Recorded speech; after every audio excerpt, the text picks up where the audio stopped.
السلام علیکم ورحمۃ اللہ وبرکاتہ۔ پیارے دوستو، سلیم GSD چینل کے ساتھ آپ کی خدمت میں حاضر ہیں۔ آج اس ویڈیو میں آپ دوستوں کو حضرت علی کرم اللہ وجہہ کے بارے میں کچھ باتیں بتانے جا رہا ہوں۔ تو چلتے ہیں ویڈیو کی جانب۔ میں آپ کو بتاتا چلوں کہ ایک مرتبہ علماء یہود مولا علی علیہ السلام کے پاس کئی سوالات لے کر حاضر ہوئے۔ آپ رضی اللہ تعالیٰ عنہ نے ان سے فرمایا، بے شک میرے پاس علم کے 60 دروازے ہیں اور اس میں ہر دروازہ کاغذ کے 1000 بوجھ کا محتاج ہے، لہٰذا تم جو چاہو مجھ سے پوچھ سکتے ہو۔ یہودیوں نے کئی سوالات کیے، جن میں سے چند یہ ہیں۔ نمبر 1 پر، وہ کون سی چیز ہے جو آسمان سے زیادہ بڑی ہے؟ نمبر 2 سوال، وہ کون سی چیز ہے جو زمین سے زیادہ وسیع ہے؟ نمبر 3 سوال، وہ کون سی چیز ہے جو آگ سے زیادہ گرم ہے؟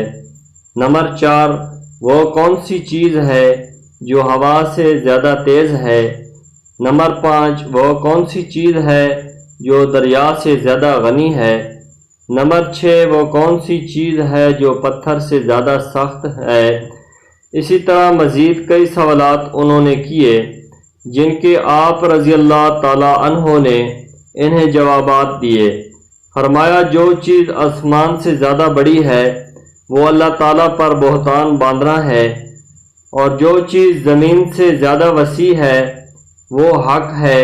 جو چیز آگ سے زیادہ گرم ہے وہ مال جمع کرنے والے حریص کا دل ہے، اور جو چیز ہوا سے زیادہ تیز ہے وہ مظلوم کی دعا ہے۔ جو چیز دریا سے زیادہ غنی ہے وہ کائنات کرنے والا دل ہے، اور جو چیز پتھر سے زیادہ سخت ہے وہ بدکار اور فاسق گناہگار کا دل ہے، کیونکہ اس پر خوف والی آیات کا کوئی اثر نہیں ہوتا۔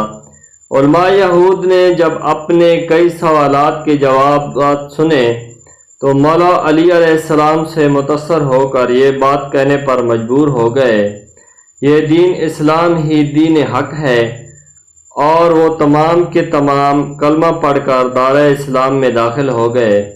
ہمارے پیارے نبی حضرت محمد مصطفیٰ صلی اللہ علیہ وآلہ وسلم نے فرمایا کہ میں علم کا شہر ہوں، اور حضرت علی رضی اللہ تعالیٰ عنہ اس کا دروازہ ہے۔ بے شک حضرت علی کے بارے میں جو نبی پاک نے ہمیں بتایا وہ سب کا سب حرف بحرف سچ ہے۔